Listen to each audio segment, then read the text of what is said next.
So I think that's all the boring stuff now. So all that's left for me to do is introduce the fabulous Maria. Thank you. And I think there's a few people that are messaging saying they're still going to be joining. So I'm going to let them join whilst Maria's presenting. But she's going to tell you all about what it's like to be at sea and how she got into her current job. So Maria, welcome. And yeah, we're really excited to have you here. Hello, everyone. I'm really excited to be here too. I just hope you're doing all well at home, and that this presentation is going to be nice for you, and I hope you learn a lot and you get excited with all the cool pictures and videos that I have ready for you guys. And please, I will be super happy if you have any questions at the end, so we can discuss fairly everything you want to know about being at sea. I guess I can start sharing the screen. Okay. So.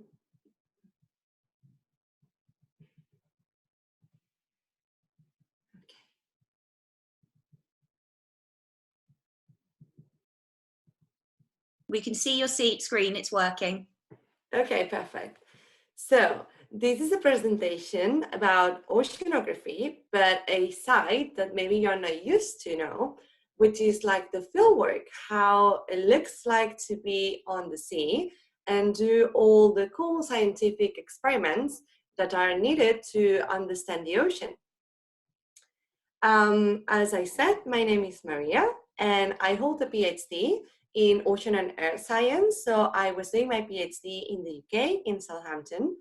But previously, and because I'm from Spain, I did my master and my degree in Barcelona. And in a few months, I'm going to be starting my new postdoc in Brussels. So as you can see, a scientist has this wild opportunity to be working in lots of places in the world, which is really cool. You can learn lots of languages and meet people from everywhere. And on top of all of that, I'm a person who is passionate about oceanography and also climate change. And that's the reason why during my PhD experience, I decided to be involved in some oceanographic expeditions. The first one I joined was the one going from the Falkland Island, which is next to Argentina in South America, to the Elephant Island, which is a small island from the Antarctic continent. This cruise took us about a month to go to Antarctica and go back.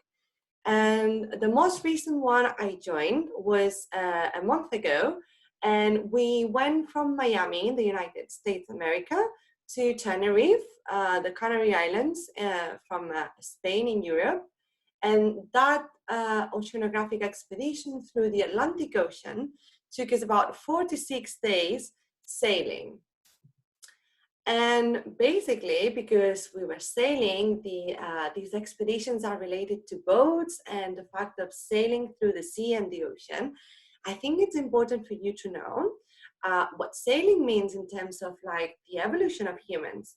So basically, at the very beginning, sailing was important because it allowed people to travel farther than the land. So we can see here in this picture, one of the first boats. It's a reconstruction of how the boats look like in the prehistoric age. And you could see that they were really simple, but you can also imagine how happy people could be going into one of these boats and getting out of the land and discovering what the sea and the ocean look like. However, sailing was also really important for transport, not only of people, but imagine people transporting elements or any kind of items that you can imagine. Nowadays, you can even transport a boat on top of a boat or cars from one continent to each other. Boats and sailing were really important during wars. I'm pretty sure you have watched plenty of movies about pirates and other people using the boats to attack some kingdoms. And especially it was really important in wars where you couldn't access these kingdoms if it wasn't through the seas. So sailing was really important in that sense. Also for fishing, because like all the fish and fisheries need to be collected from the sea. So like the boats go sailing on the sea and the ocean to be able to fish, and then you can eat this fish if you're not vegetarian. And finally, sailing, it's really, really important when it comes to scientific exploration, because in order to understand how the sea or the ocean works and what's the chemistry, like all the components that characterize the ocean, you need to go there, take some samples and analyze them. So basically here in the pictures, you can compare how the evolution of sailing and boat design has changed from the very beginning of the history of sailing to what we actually use for the scientific expeditions. This boat on the right, it's the James Cook research vessel, and that's the last one I've been living on. And as you can see, you can spot some characteristics that are typical of a boat that you use for research. For example, you have on the top this rounded structure that it's a satellite. So basically the boat uses the satellites to be located all the time. So it's like a GPS. And you also have some stations to measure all the meteorological conditions. You can measure the rain, you can measure how quick the wind is. So all the information that the captain of the boat needs to know in order to keep sailing on one direction or the other. And just for you to imagine how old the history of sailing is, the first oceanographic expeditions started about 4,000 years before Christ. So in this simple timeline, you can look at it in the Neolithic time. So basically between the agriculture began and the invention of writing. So sailing for scientific purposes is really old in time. And the fact that the scientists used sailing and research vessels was really important to achieve really interesting goals in the human history. For example, the vessels were used to map the world, so you could discover all the continents and islands while you are like sailing with your boat. Also to map the ocean floor, all the irregularities, the mounds, the trench, all the irregularities of the seafloor could be mapped thanks to these oceanographic expeditions. Also to understand the tectonic plates. I don't know if you're familiar with that, but the Earth is built in different layers, and the most superficial one, the one where you put your feet on, is really fragile, and it's called the crust. It's located like on top of the lithosphere, but then below that, the Earth is like half melted, and this half melted material allows, you know, all the continents and this fragile crust to move and separate continents from each other or put them closer to each other. And this movement, it's also related to the appearance of volcanoes, to the appearance of islands that are related to hotspots, all this melting material coming out to the water and creating some crust, and also are related to the creation of the oceans, because imagine like all this melted material coming out of the seafloor and pushing away the continents from each other and creating all these oceanographic crust. So basically, going on these oceanic expeditions allowed to recognize all these parts where the asthenosphere was ascending, was like trying to reach the seafloor, and then you could understand how the continents were moving towards each other. Oceanographic expeditions are really important as well to explore natural resources. And what are they? For example, you can think about the petrol that your parents use to fuel the car. This petrol is actually buried into the sea sediments, and you need to extract it. And to do so, you need to know very well how the ocean and the sediments in the ocean are located and like the characteristics that they have.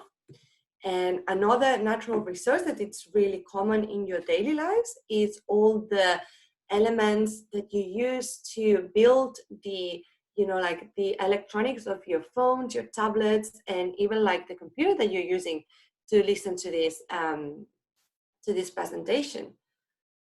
Also, oceanographic expeditions are really important to study marine organisms, like all the living things that you can find on the sea, from the very little fungi to corals and dolphins. All these organisms are studied because you go to the sea and you observe them or you sample them. And finally, oceanographic expeditions are important to understand the ocean in terms of its composition and to see if there is any exchange, any communication between the column of water of the ocean and the atmosphere on top of it. And to do so, to understand the ocean, and what we use during the oceanographic expeditions I was involved in, it's this instrument in here. I don't know if it's possible for you to imagine what's the purpose of this instrument, or if you could maybe tell me what do you think this instrument is. I think if you want to participate, you can raise your hand so you can tell me what you think this instrument that I'm showing in the picture is.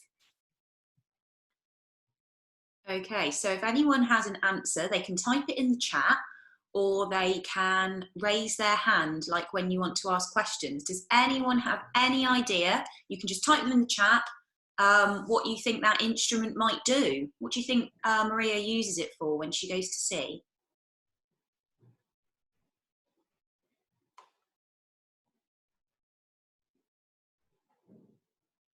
Go on, give it a guess. Let's see. If you don't guess it, we will sort out this together, but we can try.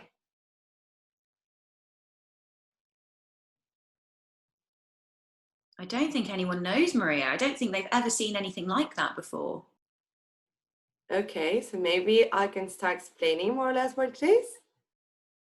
Yeah, I think everyone doesn't know. Okay, so guys, I introduce you to the CTD. This is called CTD because it comes from the words conductance, temperature, and depth. And this instrument is super important to study the ocean. Why? Because as you can see here, this instrument has lots of things inside. So one of the things that this instrument has is two different sensors. The first one, that it's related to the sea, conductance, is measuring how much salt there is in the ocean. So if you imagine yourself jumping into the sea in the beach and then you lick your lips, you will feel that the water is quite salty, isn't it? This salt is really common in the ocean, but how much salt do you have in the ocean is something that varies from the very, very top of the column of water to the very bottom. So the first sensor is measuring how much salt you have in the water. The second one, the T, related to temperature, is the sensor that measures changes in temperature from the very top of the water to the very bottom. So basically, you can imagine on the sea surface, if you have the sun heating the water all the time, the temperature might be higher than in the really bottom, where the light sometimes don't even reach. And the third one, it's the D. So the D comes from depth. This instrument is able to measure the depth at which the instrument is located. So if you put it floating into the water, the depth will be 0 because it's in the surface. But then as soon as you go down and down into the water column, this instrument will give you more and more depth. So 1 meter, 100 meters, after 6 kilometers in the Mid-Atlantic range. And then we also have all these gray bottles that you can see they are open on the top. These bottles are used to collect some water. Imagine when you go to the beach and you take your things to play and you collect some water and you take it to your towel. We'll do the same here. We will use these bottles to collect some water, and then we will put some water on the boat and we will see what we do with it. So basically what we do is to, first of all, we put this instrument into the water. So you can see here from the deck of the boat, this instrument is going inside the water, and then we are leaving it drown up to the very, very bottom until we touch the seafloor. And then during the way up to the deck again, we are closing all these bottles that I was telling you about. So basically during the way up, the scientists decide at which depth they want to close the bottles. So they press a button and each of the bottles are closing, and when they close, they capture the water at one specific depth. For example, 100 meters. So in one of these bottles, you will have a sample of the water that has been at 100 meters. And that's really interesting because the properties and the characteristics of the water at the very top, they're completely different from the ones that we can find on the bottom. And so what do we do with this water? When the bottles are open, what the scientists do? So we go around the rosette, and with our specific glasses, we collect all this water to be able to analyze it on the laboratory. And as you can see on the picture of the left, I'm here with my friend Jess, and using a plastic tube, I'm collecting all the water from one of these bottles, and she's measuring the temperature at the very moment when the water comes out of the bottles. So for example, here we were in the middle of the Atlantic Ocean, and Jess was measuring the temperatures, and the temperature at the very surface was about 25 degrees. Imagine a really, really hot summer temperature, while the temperature at 6 kilometers was about 6 degrees. So imagine from the very bottom of the ocean to the top, there's about like 20 degrees of difference in temperature, and that's a lot. Imagine you're a dolphin. It's not the same being swimming at a temperature that it's about 20 degrees or a temperature that it's really, really cold. And what do we do when we have the samples collected in our specific glasses? Well, then we go to the lab. You can see me here working on one of the machines that we have on our laboratories.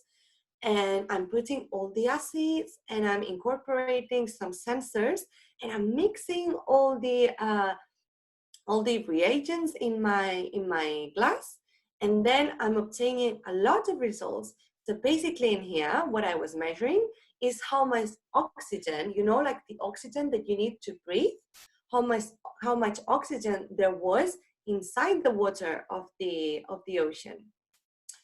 And when we finish our experiments, as you can see on the left, then we put all this information together, and all the scientists, we discuss about all the information that we have, and we take some conclusions, and we even can try to guess how the ocean is reacting to changes in temperature because of climate change. However, all this science that we do on the boat is not the only thing we do. Imagine when you live on a boat, there's so many things that you can also enjoy. Not only the science that is super cool and it gives you lots of information, but also all the things that you can enjoy. On one side, you can see, like you can see on the pictures, the stunning pictures of sunsets and sunrises. And also, you can live under extreme conditions of wind. You can see in this picture, my hair was completely like flying away. The wind next to Antarctica, it's really, really, really strong. So imagine your hair, it's never go down. So it's all the time like facing up and really messy. You can also travel to places that you will never imagine you will arrive, like Antarctica. Like imagine, guys, how cool it is to be working on places where the penguins can just say hi every morning. And particularly, it's really cool when you can enjoy the nature and the animals in their wildlife. So to finish with this, I just want to play a video of a sea lion going out of the water trying to capture some penguins, which I fortunately saved from the sea lion. And that's one of the best experience I ever have related to my expeditions on a boat. So you can see here, this is like about 2 tons of a sea lion, and it was running to catch the penguins, but fortunately it was screaming so much that I scared him, so the penguins were safe. And this is all you can think when you think about like working on the sea. You do lots of science, you enjoy the ocean, you learn a lot of things, but you also see amazing pictures of animals and nature.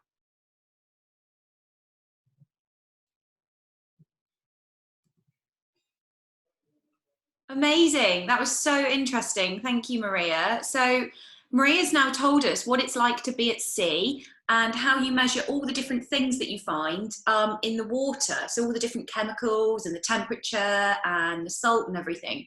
So that's really interesting, but I imagine that you've got loads of questions because you always do. So if you have a question, you go to the 3 dots at the bottom of the screen where it says more and you click raise your hand.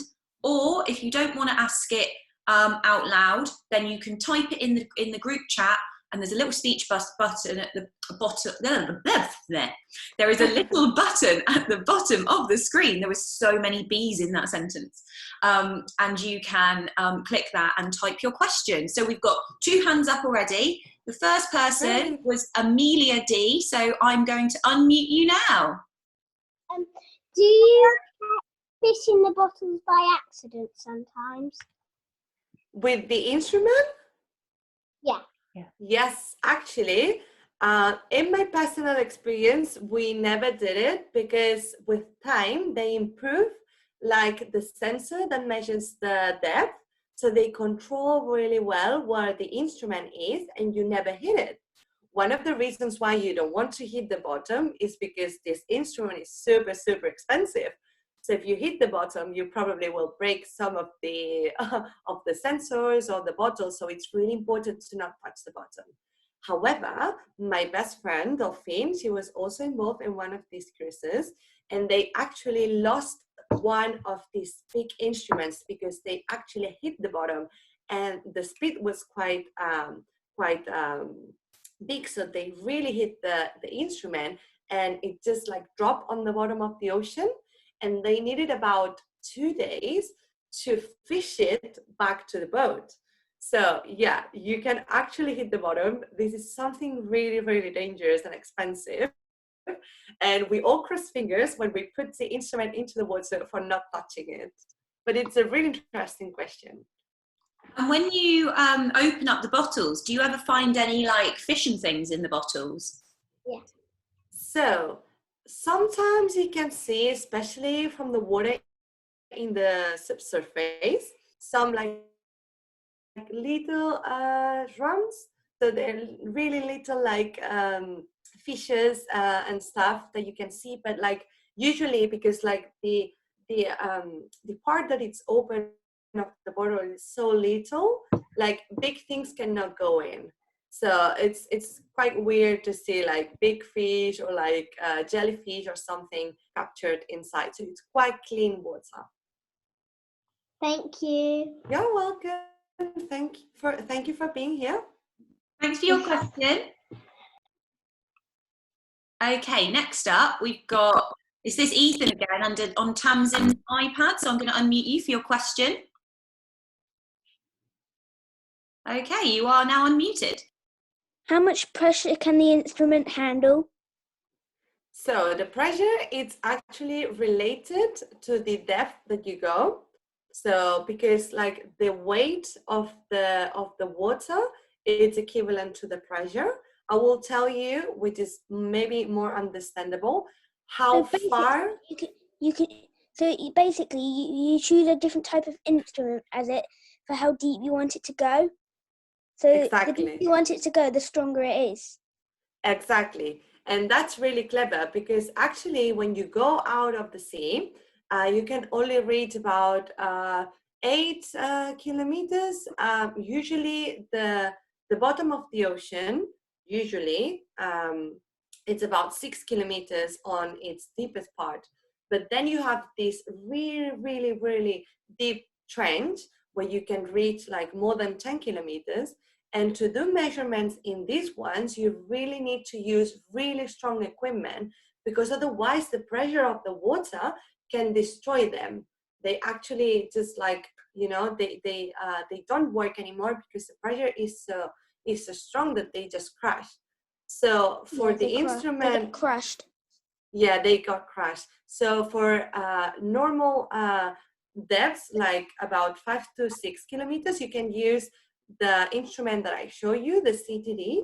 But if you want to go deeper, then you need to use it's like a bowl that has some oil inside, and they can travel really, really, really deep into the ocean. But these are really specific instruments. They are the only ones that can travel from 6 to 10 kilometers of depth, and they are quite exclusive to use. Could one reach the bottom of the Mariana Trench? I don't think that has been reached yet, but if you want to explore this trench, you need to use the second one, the ones that are like bowls. They are called deep Argo floats, and these are the ones that you need to use for really deep depths. Well, there you go, Ethan. Basically, that means that when you become a marine biologist, because he's told us that he's going to be a marine biologist or an oceanographer now, that's your job then. You've got to try and build and make one of these instruments strong enough to go all the way down to the bottom of the Mariana Trench. So there's your new job. What do you think? Okay. Good. That will be really interesting. So if you need someone to go with you on your first expedition, I can go so we can put into the water this amazing instrument you're going to design, okay? Yeah, thank you. Thank you. Okay, so we've now got some questions on the chat. We've got Tommy. Hi, Tommy. We've got, how heavy is the instrument? Wow, this is, question. Yeah, these instruments are really heavy, and it's about like 1 ton, 1,000 kilograms. So basically, in the video that I showed, there were 3 people, and they're really strong people, that try to control the CTD when it comes to deck. And sometimes they even use ropes because they can't really be super close to the instrument because it can hit the people working with it. So they use some ropes at the very beginning to control it. There's also a winch controlling the speed at which the CTD is coming up to the boat. And then when they kind of like control the instrument and it's not moving side to side anymore, then they grab it with their hands and they help the winch to put it on the deck. But they always work with security boots because it's really heavy. It's, as I said, about 1 ton, like 1,000 kilos. And you need to be really careful when you work on a boat. So it's really difficult, isn't it, to imagine how much 1,000 kilograms is, isn't it, Tommy? But if you imagine, you know, like a bag of sugar that you find in your cupboard when you're doing baking. So 1 bag of sugar about this big, that's about 1 kilogram.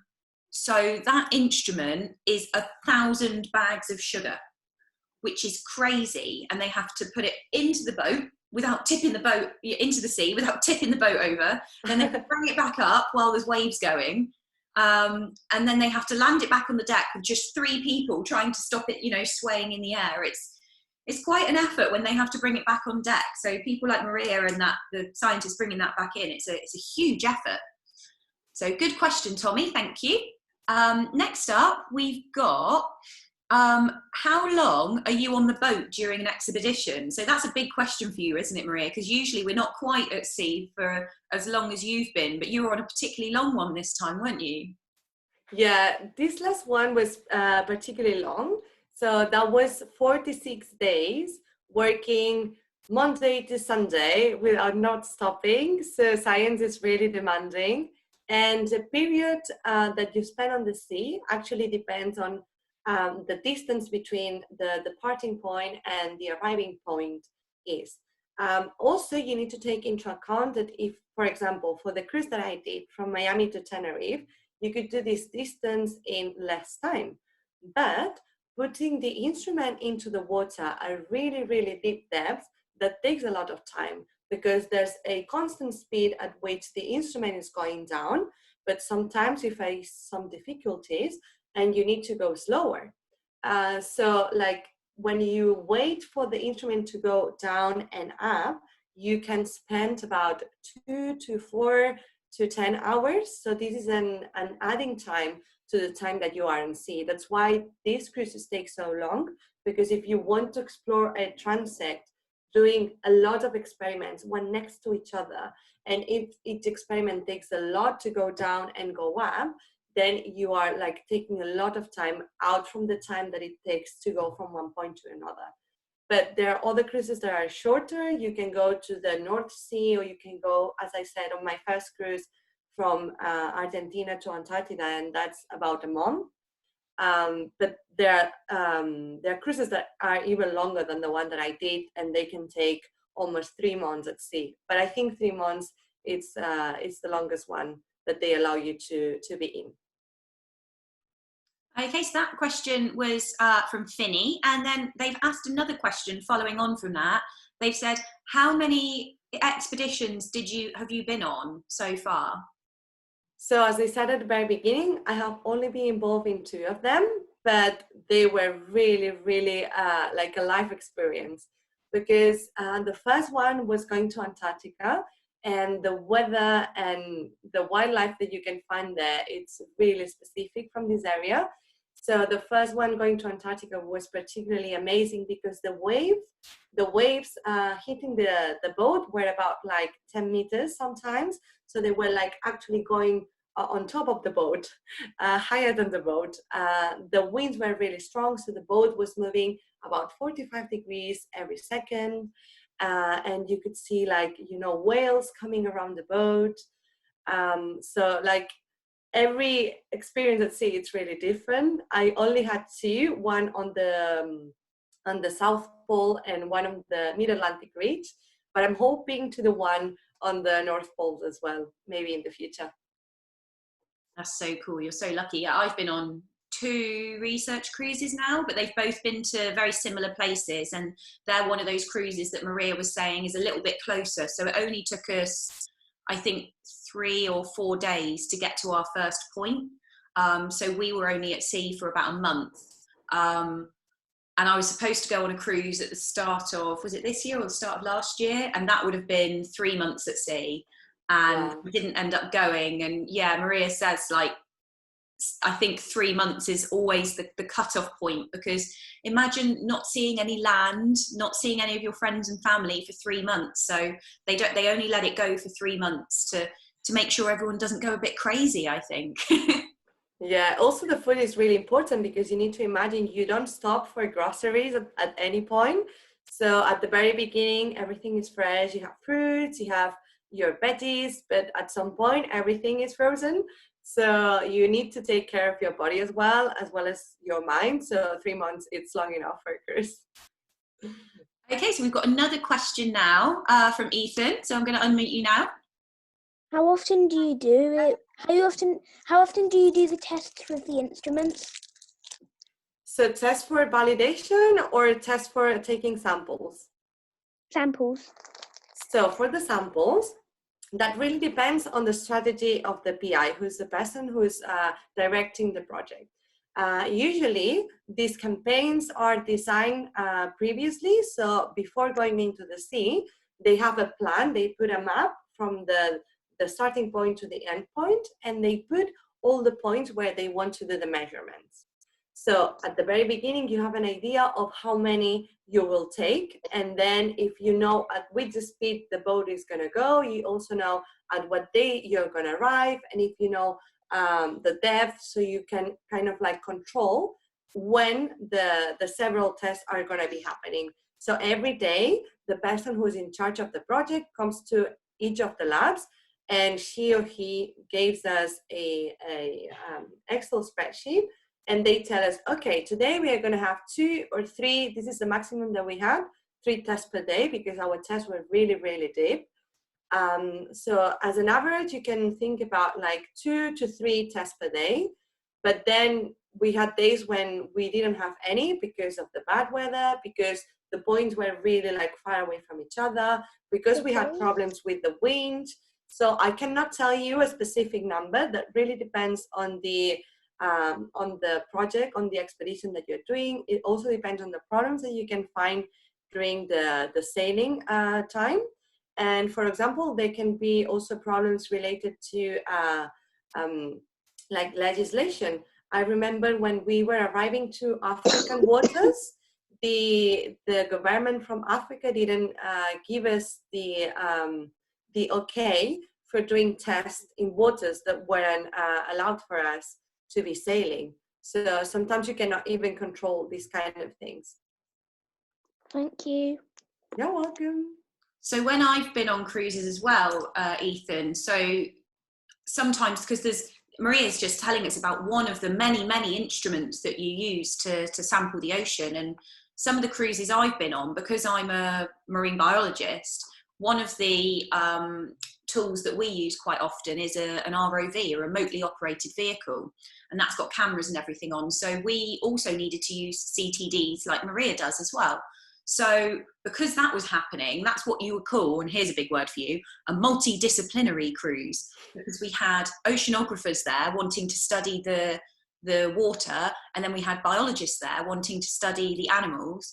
And so we had day shifts and we had night shifts. So the ROV, that's what my shift was. I was on night shift. So I had to wake up at 7:30 in the evening and have my breakfast. But the cooks didn't make you breakfast, they made you dinner. So I had dinner for breakfast at 7:30 in the morning, and then you'd stay up all night, so I wouldn't see any light. And then in the morning, I would finish my shift at 7:30 in the morning, and then I'd have breakfast for dinner. And then maybe that's a 12-hour shift, and then maybe I'd go to the gym on the boat or something like that, because they give us a gym so that we don't get all fat and end up having to be rolled off the boat, because they feed you a lot. But yeah, so then you had instruments going in nighttime, and you had instruments going in multiple times in the daytime. So some cruises are really, really intense like that as well. So that you can get as much data in, because it costs tens of thousands of pounds, well, hundreds of thousands of pounds sometimes, for these boats to be out just for one day. So you want to get as much data as you can. So yeah, when Maria's like, yeah, we do 3 in a day, that will happen. But then often there'll be a night shift going and doing the same thing overnight. So it's constant, but obviously the scientists don't have to stay up 24 hours a day. That's why we've got day shift and night shift. But it's really interesting doing night shift. You see all sorts of different wildlife that you wouldn't see in the day. Sometimes all the dolphins come up a bit closer because all the lights are off. And yeah, it's really awesome. But yeah, it's quite intense. You get a lot of data out of a research cruise, which is why it's really annoying when it's raining really heavily and there's so much wind, and then you can't take the samples and things, because you've traveled halfway across the world and then you can't do it. So yeah, like Maria said, every cruise is different. But the aim of the game is always to get as many samples as possible. Okay, I had another question for you, Maria. It's not very scientific, but I've been on the James Cook as well. And I was just wondering, what was your favourite place to go and sit on the boat? Because I know you got lovely weather a lot of the time, didn't you? What was your favourite place to go and why? I think that's the question that everyone will answer with the same answer. So we had a bench next to the CTD deployment point, and from there's the picture of the sunset that I put on the presentation, and it was a spot where we almost have sun every afternoon. And it was kind of like the place where you're always working really hard. So like relaxing there felt even better. But then we also really enjoyed the bridge. So in front of the captain's room, where they drive the boat, there's an area that it's called the bridge, is at the front part of the boat. And we were doing exercises every morning there.